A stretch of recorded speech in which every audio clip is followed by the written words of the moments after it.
Good evening, good morning, good afternoon to you, wherever you are in the world. I am Tigress Osborn. I'm the chair of the National Association to Advance Fat Acceptance, and welcome to this edition of the NAAFA webinar series. We are joined by special guest Jason Bayani, who's going to be talking to us about, who's going to be talking to us about his work as a poet and spoken word artist and also as an arts organizer. And before we get started with Jason, I just want to introduce you all to our friends from Pro Bono ASL. Today we have interpreting provided by MJ and Chaz.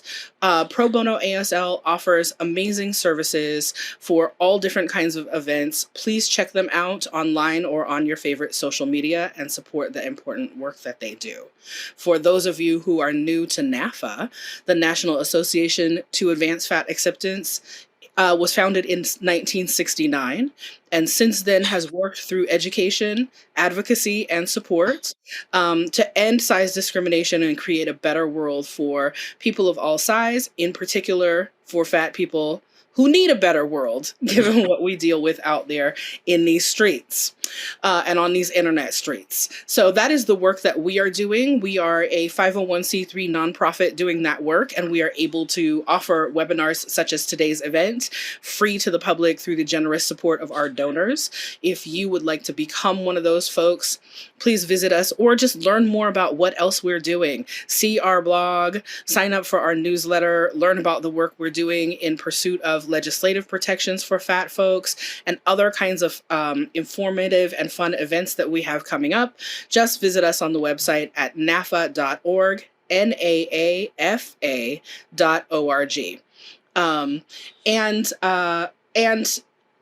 I should tell you that as we meet today in this digital space, I am dialing in from the greater Phoenix area, which is the land of the O'odham people. And Jason, where are you dialing in from? Ohlone Land.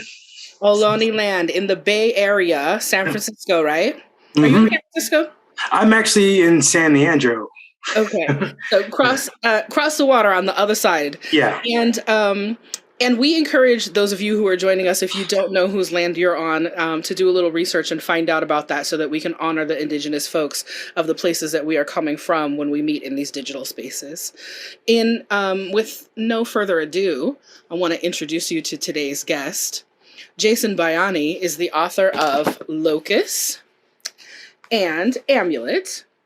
He is a Master's of Fine Arts graduate from St. Mary's College in Moraga, California, a Kundiman Fellow, and he is the co-director of Kearny Street Workshop, the oldest multi-disciplinary Asian Pacific American arts organization in the United States. His publishing credits include World Literature Today, Lantern Review, and other publications. Jason is the recipient of the 2021 California Arts Council Established Artist Fellowship and is a featured artist for the Consortium of Asian American Theater and Artist Festival in 2022.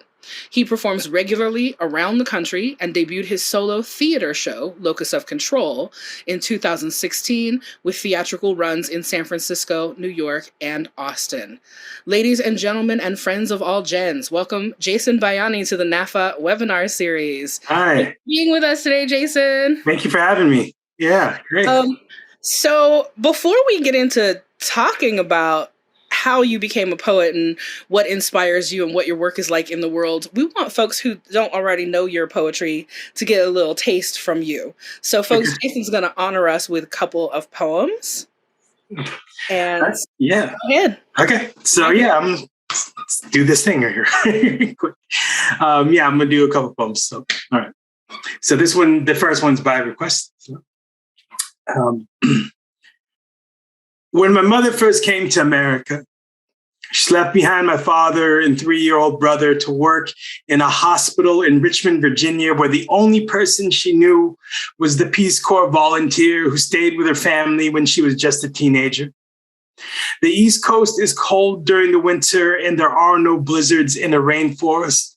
The first lesson a Filipino learns in America is how to find warmth. Back home, the president has consolidated his power and declared martial law. He says it's for the good of the country. The communists, he says, want to kill us. The Muslim extremist, he says, want to kill us, and only he knows what's best for the people. How do you say to your child, we'll see each other again, just hold on, it won't be too long if you can't be certain? My mother is a woman of great faith. Great faith is never acquired with ease. Each day is a mountain and you carry the weight of distance behind you. Imagine the day my father finally arrived was the first day he'd ever seen his own breath in the air. That this was the day my brother learned our mother keeps all of her promises. When they made me, I thought I was just a piece of clay they found on a Virginia beach that they took across the whole of the country, 5 days on the road with nothing left to discover because every journey isn't meant to become an awakening of ourselves. We moved to San Francisco and lived next to the animals at the zoo, next to an ocean that was the only thing connecting us to home. One day, my mother opens her stomach and asks my father to place me there for safekeeping. Each night, they coax the fires in her belly. At night, we listened to the songs of lost creatures. We were at home amongst all these living things that were far away from home. I wonder what it is like to give birth to a child who belonged to another country. Who becomes the foreigner then? Which one of you is truly displaced? What do I get to be in this new country? The death of an old wolf for my parents or the birth of a new one? There's a price to knowing you are both a thing that creates and destroys just by being. And still they will love you. And to be loved can never be painless. Thank you. All right. And I'm going to do one more little piece here. I haven't been writing much lately. I think and it's been kind of hard, and I'm just trying to wonder why am I doing this. But I have been able to, try to write some things, and I thought I'd share something newer. So this is probably the newest piece I have. I'm waiting for the words to catch up to my heart, which is elliptical at the moment. There's an apology even I am expecting to bore out of my throat, but what for? What for? I'm continuing to write in a font that displeasures me. Everything shifts so rapidly, my body, the environment, my body, the environment. Why not return to something as aggressively unspectacular as Arial, a font for all my first thoughts? Today, I typed the words someday again and deleted and retyped, deleted and retyped. Inside of the collapse, I'm still holding on to narrative. This is not sentiment. It is how I keep my family together. When I breathe in deep enough, I feel it. All the old anger waiting to become newer anger. Not having the words can feel like not having something to hit. I think I wrote that in another poem before. What is the equation that solves everything? Ideas are commodity, even the idea that ideas are commodity. I don't even know what I have to sell. I've spent my entire life living on a fault line. I know all that's been made is inherently broken. This is not me being dour. This is me writing a note that says, I miss you. I meant that like trajectory-wise, like I miss you that way. But if you were thinking the other way, that one works too.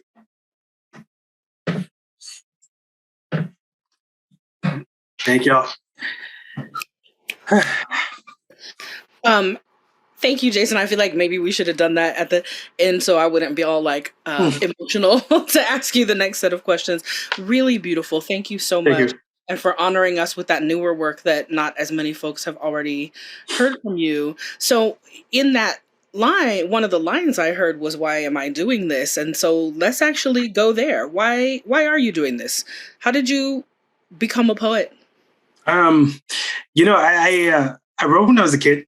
And the school I went to wasn't very like, they didn't have a lot of a budget. I mean, like, especially so there was not a lot of funding for the arts. So no, if anyone saw it in me, it would the next year I was at school, it wouldn't be followed up on. I won some writing contests when I was in 5th grade and 6th grade. But then I got to junior high and there was nothing there. Like that was nobody there encouraging me to do it. So, it wasn't until I went to college that, I had a teacher in one of my classes. She just pulled me to the side one day because I went to San Francisco State and I went there to run track. And that's all I was doing. And I was like, I didn't know what I wanted to do at all. And then my teacher was like, or my instructor just was like, what's your major? I said, I don't know. Like this is like 18-year-old me going, But then she took me to the creative writing office and she said, I think this should be your major. And I was just like, okay. and then I just really first couple of classes I took, I was writing fiction at first. And then I started getting, interested in theater, and, poetry was just like a thing I liked, but I wasn't really that into, but I was really kind of like, I think I want to do this. And, the more I started doing this, the more, getting involved in the arts connected me to my community. Because once there were Filipino artists in San Francisco, find out there's this guy at San Francisco State that writes poems and stuff, and they would invite me to stuff. And then I got involved with Bindle Stuff Studio, which is still around. It's the only Filipino run black box theater in the country.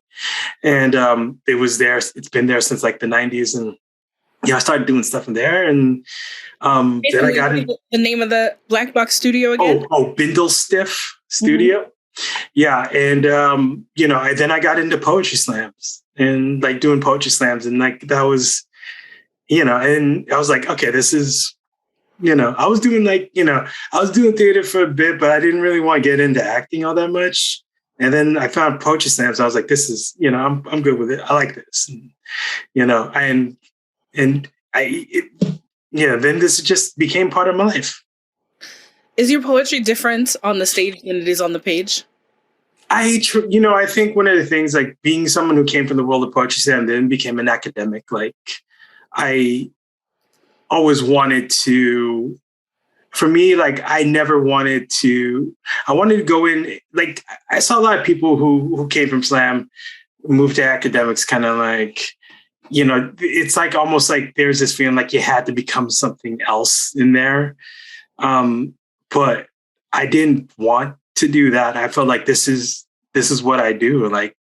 Performing is also for me is the art, is the poetry too. And I wanted to be able to create work that was that was going to be this can stand on the page and the stage equally. And so, I never really wanted to make that delineation. I wanted this to live, the book that I have, Locus, and my show Locus of Control are they're part of the same thing. I mean, they exist in different worlds, but they share writing, they share poems, it shares stories, but and it's meant to be companion pieces to, each other, or different kind of the way it's the same work living in two different spaces. So, the book gave me more room to explore, while the stage show gave me more room to perform it and, to give it a different life. And when I do the stage show, sometimes I swap out poems from the book, just to switch it up, so it's kind of, so for me, for me, I never wanted to make the delineation. I'm me as a poet is also me as a performer. So, yeah. And I wanted to ask you about the sort of the phrase we hear often. I hope we hear often. I hope we take seriously. Representation matters. What what matters to you about representation, and who do you consider yourself as representing? Yeah. And I think for me, I think it's not for me, I want representation and more. I mean, like not only to be represented, but to be, to have, I don't want to just me, but like for us that, who's being represented to be able to have the agency over, the narrative of who we are and who we are going to be, in the future, and what our impact is in the world. And so, I think being able to see ourselves is great, but to be able to empower ourselves to take hold of what our narratives will be is, I think, for me, that's what I want to see, like, and that's what I want to try to offer, yeah. So in all the places that you're in as a poet and as a scholar and artist, that you're in these places as both a person of color, and I think the word you used to describe yourself when we talked before was a chubby guy, right? You're in these places where it's not always welcoming to people who are not thin. It's not always welcoming to people who are not white. I'm not sure what other identities you might want to talk about, but what is it like to be in those arts and academic spaces as you? Yeah, I think being in these spaces as, I've never felt very comfortable in any of these spaces, because it's kind of like it's always dominated by people who aren't like me. And that's why I always moved back to being able to go into like doing community work. Like even before I started working for Kearny Street Workshop, like I was always involved, like I would do things outside in more mainstream spaces, but I'd always come back to like community spaces because, I don't always feel like I fit in, or I don't want to have to, be whatever it needs me to be to make them feel comfortable. Because I've acquiesced too much in my life. I've always like, even like,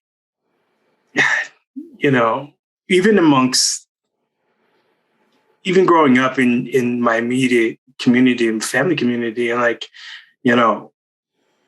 I dealt with a lot because I'm dark skinned, and also because I was chubby as a kid too. And like, to hear a lot of the times like, what is, to like, I was really made to feel like my value was so much less because I was not only dark skinned, but I was chubby as well. And that, even amongst like, my friends groups growing up and things like that, it's, either one, like, that would always be kind of like, an issue. And I think that's like, I think it took me a long time to really kind of come into acceptance of those things, because I felt like I spent a lot of my life trying to run away from that. I think I never truly enjoyed sports because it was about trying to like, back then, because it was about trying to like be or fit into a mold, that I thought would be more acceptable to other people. And so, it's kind of,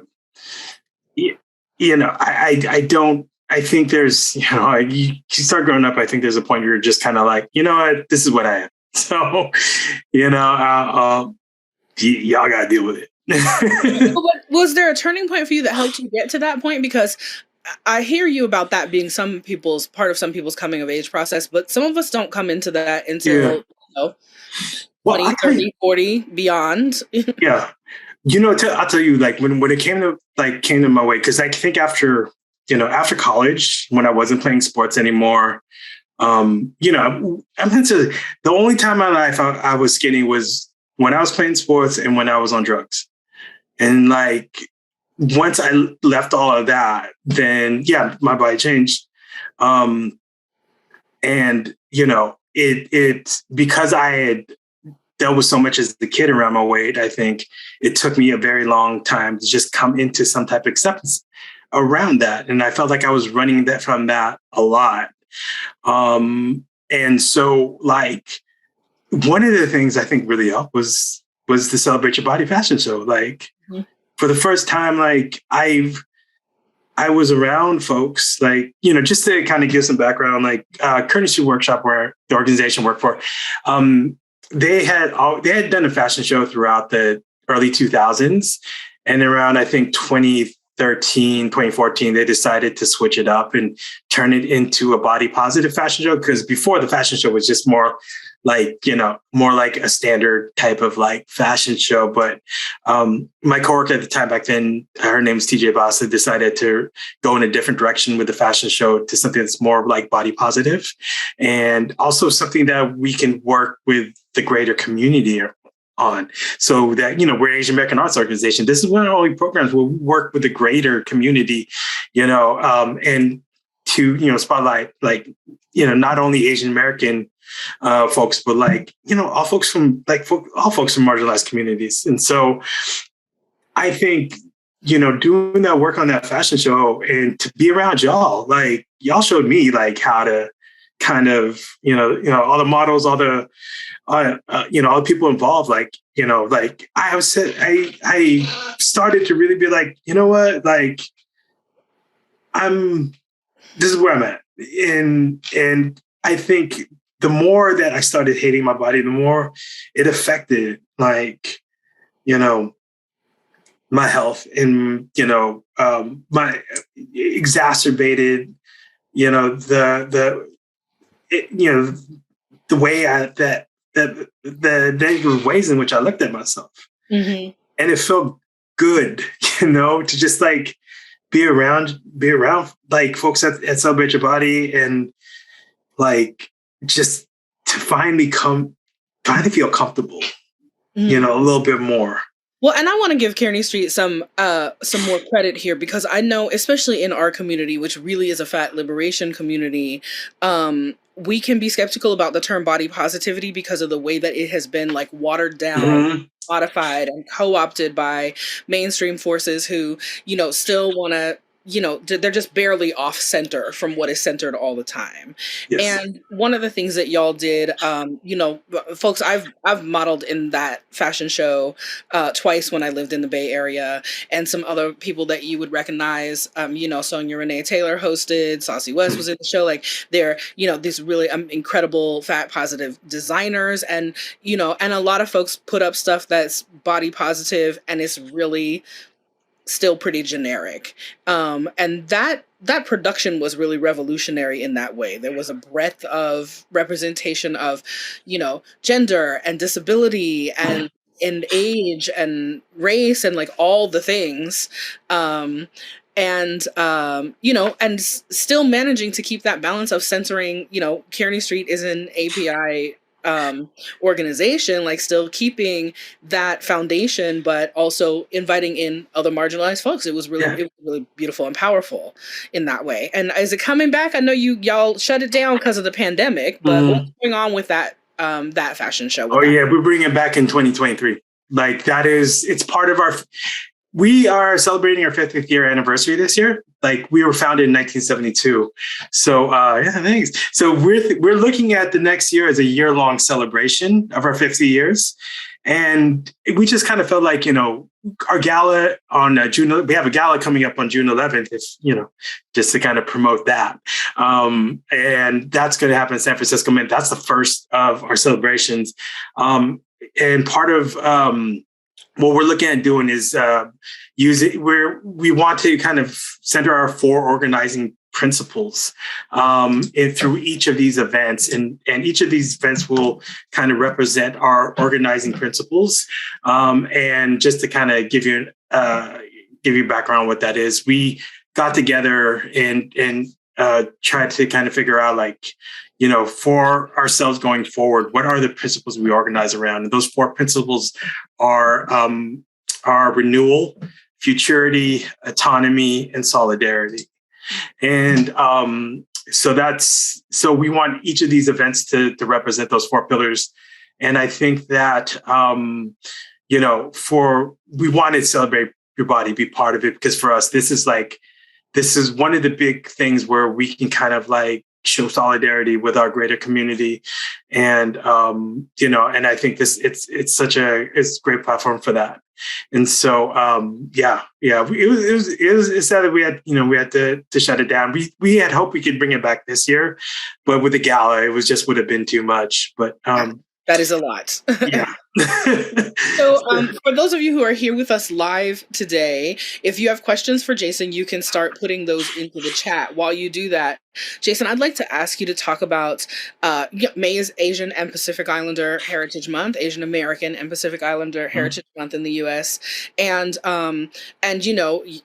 Kearny Street focuses on Asian and Pacific Island communities. What are the opportunities and maybe challenges of doing programming, doing organizing, where we put all the Asian and Pacific Islander folks together? Like thing in the U.S. with race, where we group people in ways that wouldn't necessarily inherently make sense to those people, right? Like we don't. When I worked with high school students, I used to tell them when we were talking about the social construction of race, one of the things I would say to them is, picture someone from China, picture someone from India, and picture someone from Hawaii, and think about those cultures.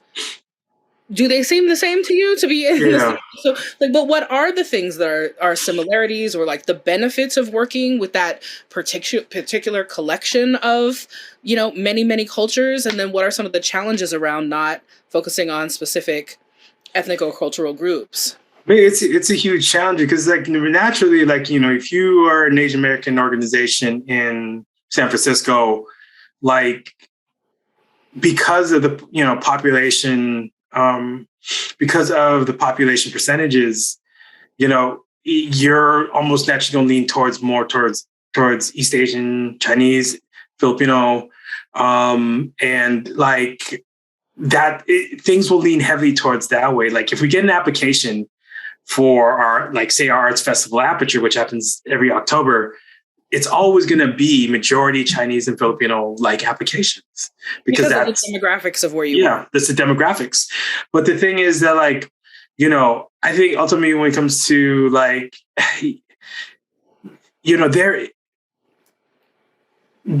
how we engage with the term AAPI or Asian Pacific American, this can't be one of the things that, try to do is to make sure that this is not, we can't use it like it's an identity.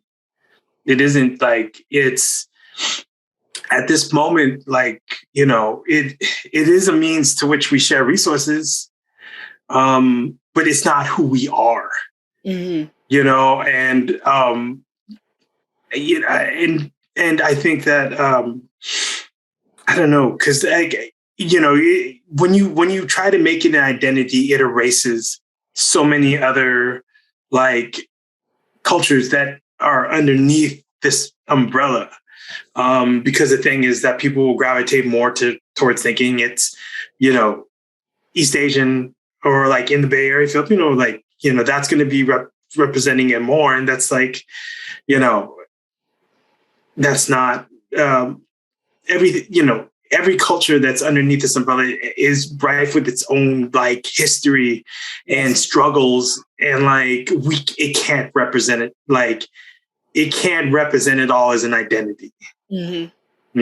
It is just that is, we became, the term of Asian American came up, as, a means of solidarity at a time when it was needed. But, we are going to need to think of it in different ways now, because it's not this, it's not the same as it was back then. Especially with how many, because it's not only it's not only Asian, we think of what's under Asian American, that includes all the way to, quote unquote West Asia, which is the Middle East, and that's that's a whole other, group of things. But the thing is that, like, if we're doing like a festival like Aperture, then it's like, okay, because we're an Asian Pacific American arts organization, then we can offer an opportunity for folks from these cultures to have a stage, who have to have an opportunity to, as an emerging artist, to showcase their work. And so, you've mentioned Aperture a couple of times. Do you want to tell us a little bit more about that festival? Yeah. Aperture is our yearly festival for emerging artists, and it happens every October. There's 7 different showcases that are a part of this festival. So that includes like visual arts, film, music, literary arts, performing arts, and also like comic zines and illustrations. We do like a mini con for that. So that's kind of like, this opportunity to be like for, and the thing is that like, it's cool because since the focus is on emerging artists, there's like a huge turnover of artists every year. So we're kind of like, I feel like since it's been going since 1999, it's helped to grow, the number of Asian American artists here in the Bay Area, because of the fact that, there's not a lot of places where you can get opportunity, and then sometimes all a person needs is one stage, or one opportunity just to get seen and to meet people. And that, helps to kind of increase the number of places where you can do it. And it's like, Aperture was actually like, there are a lot of folks that came through Aperture, or like had a first opportunity at Aperture, like Ali Wong, who performed there in 2007, and I think 2006 and 2007, I think. Mm-hmm. And so it's kind of like, it doesn't make their careers, but, having a space at the beginning, where you can get to perform in front of, probably a bigger audience than you had before, right. It helps. So how do we create more of those spaces, both for artists of color, but also for artists of size? Because we know that, as a fat positive organization and the narratives that we hear from people, we know that, that when a space is not explicitly fat positive, what that often means is the space is not fat welcoming. So how do we create more opportunities for that piece of the representation? I mean, you talked about the, celebrate your body, obviously, but like, where do you see other places for opportunities for lifting more fat narratives? Yeah, I mean, I think, if one of the things is like in creating space, it's like that we're not always having to go to a bigger organization to do it. Because the thing is that, like, if we create the spaces for ourselves, and that's the thing that's always been like, I think, without even thinking about it, that's like always been the kind of art scenes I've been around even since I was a kid. Like, I talk about this in show, but my older cousin was a DJ, and the whole like Filipino mobile DJ movement was about like, well, we don't have access to the discos, so we're gonna make our own discos in our garages, and we have our own equipment, and we're gonna do this ourselves. And I think that's if you talk about making space for like for like more fat forward spaces, like then it's like it's us that got to do it, and rather than going to like,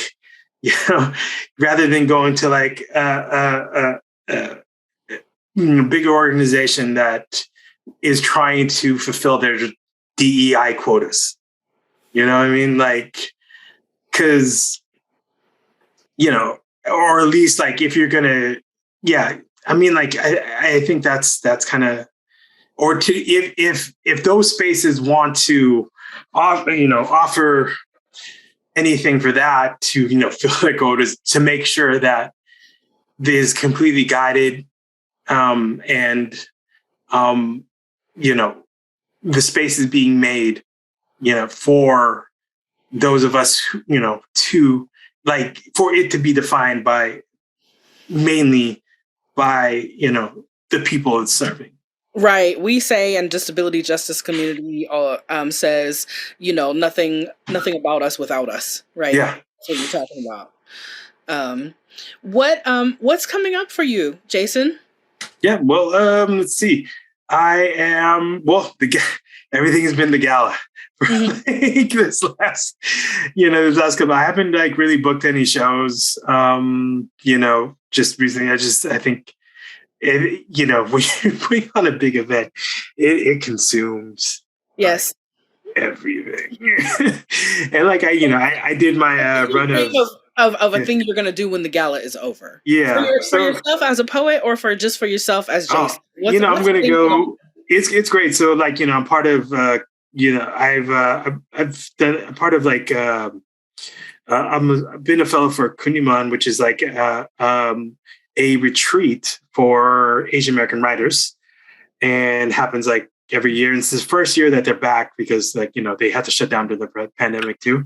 And I graduated already from the program, but now like I go in as like I get to do the camp. I get to staff it or be the camp counselor at this thing. So I'm looking forward to doing that. I'm going to go to like New York for a week or so.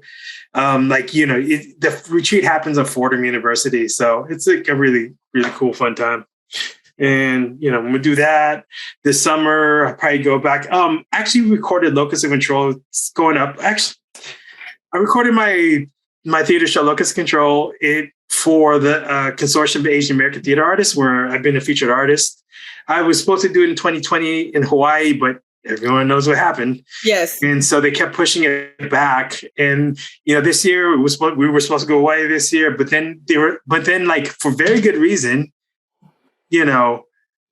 because we shouldn't be bringing like a whole conference over to Hawaii at this moment.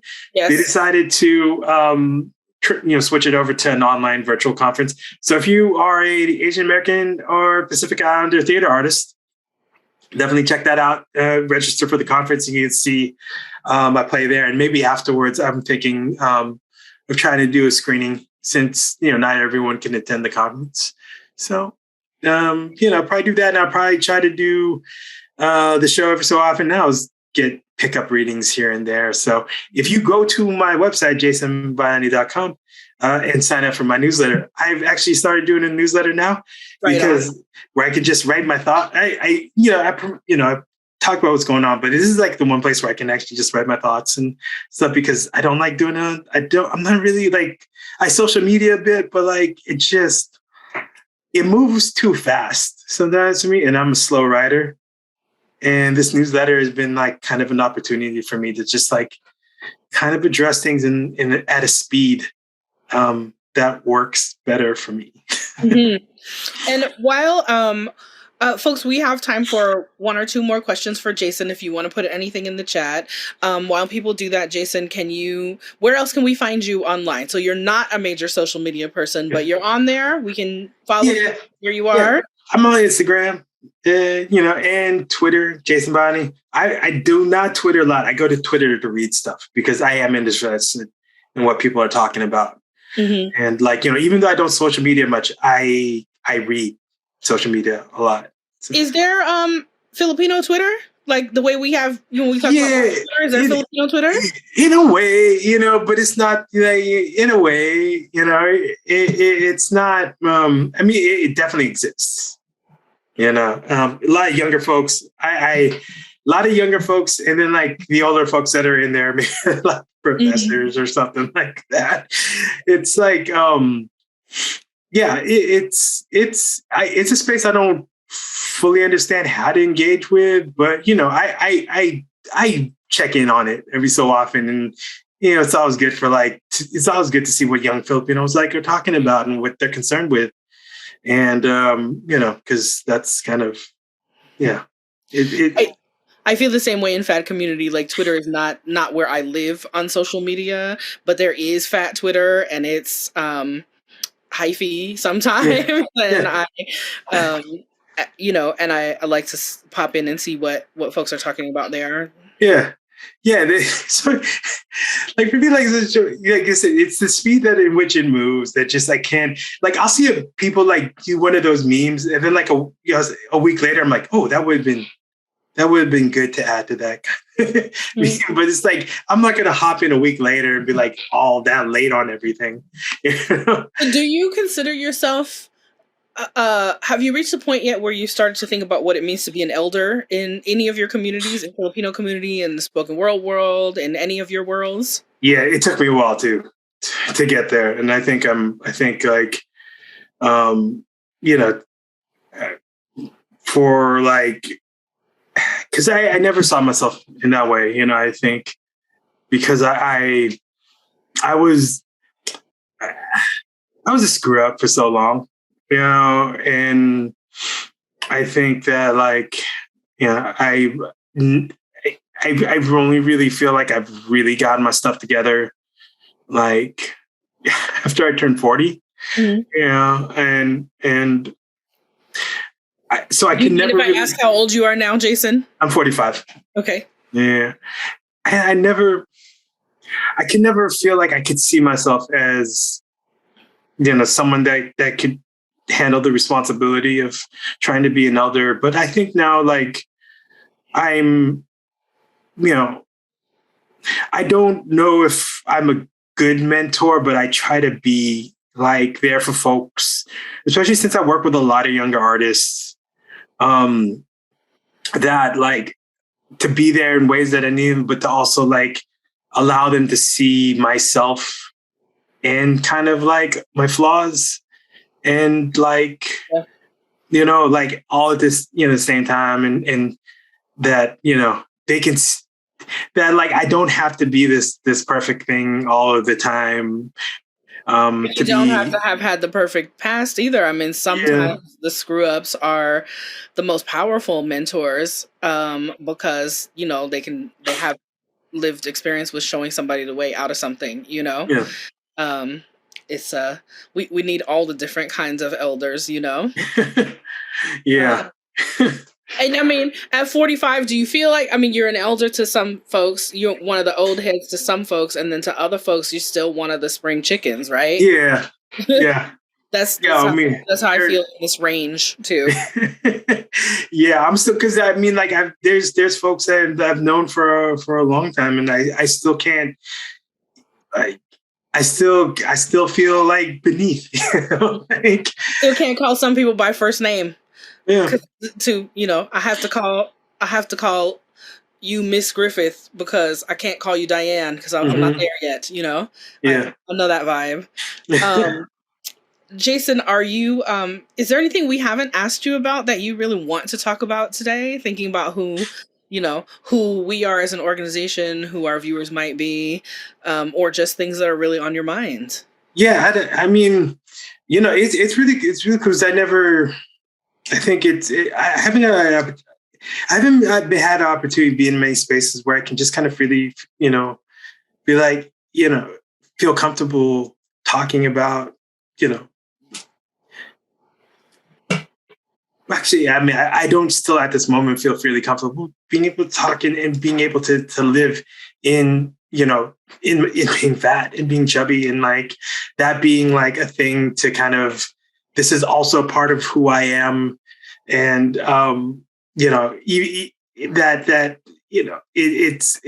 it's how I was like all through growing up, and it's what I've been for most of my adult life. And I've always tried to, like, in my mind, I denied for such a long time, but, I think it's nice to be able to sit here and talk and just be comfortable with it, as more so than I've been ever. And I think it's like a huge thing. I think you catch me maybe like 10 years ago, I probably wouldn't want to, like,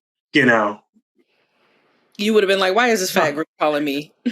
Well, I wouldn't want to acknowledge it in the way, like, even though I know, I wouldn't want to acknowledge it in any way. And, it's just really cool. Like, and it goes for me, like, I said, there's so much I had to deal with culturally around that really affected the way that I viewed my self-worth. that, you know, to be kind of like, nah, I don't have to accept that, you know? Yeah. I mean, we have, you know, obviously since 1969 used the word fat to identify our organization, and you know, so many of us embrace that word, at least the use of the word unapologetically, even if, regardless of where we are on spectrums of self-acceptance, you know, to have a politic behind what it means to embrace that word is really powerful for folks. And we also have to remember that there are chubby kids and chubby guys and fat people of, you know, of all different areas of life who aren't there yet. And so the narrative that you're talking about, you talked at the beginning about uplifting lots of different kinds of narratives. Part of the narrative around fat experience is a trauma narrative. And so for some people, you know, there's a trauma. We have to have trauma-informed outreach. We have to, you know, we have to be thinking about healing from trauma and helping other people heal from trauma. And it sounds, you know, it sounds like that's part of what your path has been too, right? Yeah, because it's like, you know, I mean, with this, like, you know, I was talking about this before, it's like I started running again, you know, and like I finally enjoy it, you know, and because I'm not concerned about like I have to get down to a certain weight or I have to do this and that. I'm just doing it to do it. You just like running. Yeah. It's just like, and it's really cool. And it's just, yeah. Thank you for this time with us today, Jason. So people can see your work at your website. Do you want to say the conference one more time? Consortium of Asian American Theaters and Artists, Confest 2022. So it's like CAATA Confest. Great. And did you want to close with a poem? I know you only had two picked out, but if you would like to do that, I feel like I should have asked you if you wanted to end with one. Sure. May I put you on the spot that way? Thank you. Yeah. Let's do it. And thank you, Chaz. I know that's throwing you a wild card as well. It's all good. Yeah, well, so this I'm going to do. Let me say our announcements first, so we can actually end on your voice and close right after you take us out with the beauty of your art. So folks, I will just remind everyone, whether you're with us today live or whether you're watching this later on YouTube, we are so grateful to our interpreters from Pro Bono ASL. Chaz and MJ have been our interpreters today. We're so happy to have been able to spend this time with Jason, and we are able to bring these kinds of webinars to the community, to fat folks and anyone who is fat positive and in solidarity with fat folks. Free of charge because of the generosity of people who give to NAAFA. And so we do compensate our presenters, but we invite you. Jason, do you have like Venmo, Cash App, anything if there are folks? How do they do that? Venmo is Jason Bayani. Jason Bayani, if you want to, see, we also want to encourage folks to tip our performing artists. And if you want to donate to NAAFA to help support this and other kinds of work we do, you can do that at NAAFA.org/give/donate. I think both of those will get you to our donation page. So I'm gonna end there. We're gonna let Jason just take us on out. Thank you everyone for being here with us today. So I just wrote this piece for it was kind of Ars Poetica for this mural. I was kind of commissioned to do, along with several other poets, to do kind of poems in response to different murals at the in the Mission District. So it's also inspired by I watched this documentary about Palestinian DJs that's online, and it kind of references that a little bit. In Jerusalem, there's a break in the wall where a DJ climbs up a dingy ladder so he can get to a gig he's booked in occupied territory. He's been caught by the police a few times already, but as he says, he won't stop. He's bringing music back to the place his family was removed from years ago. Every great act of resistance is built by smaller acts, and therein are smaller acts. Displacement is an excision from the body, one of the oldest violences. There is an assumption that a wall is built for protection, but a wall inflicts. It disrupts a people's belief in belonging to a land. The wall appears in endless forms. There are many ways to inure a people into seeing a home as something they are meant to lose. Sometimes what we are doing is rooting each other back into earth to help each other back to our bodies. The 4/4 drum pattern that gave birth to dance music is sometimes called the heartbeat. The way it centers repetition makes it akin to mantra or prayer. To be together is to remember we exist. To be within is to find the will. We will give life to each other this way. We will return each other to ourselves. We will remember those two who brought bread or flowers or songs. The world will always bend to this. I must believe this is true. To us, the fates will listen. Thank you. Friends, Jason Bayani, thank you so much for being with us today. Jason, thank you for having me. Everyone, we'll see you all next time. Happy API Heritage Month. Yeah.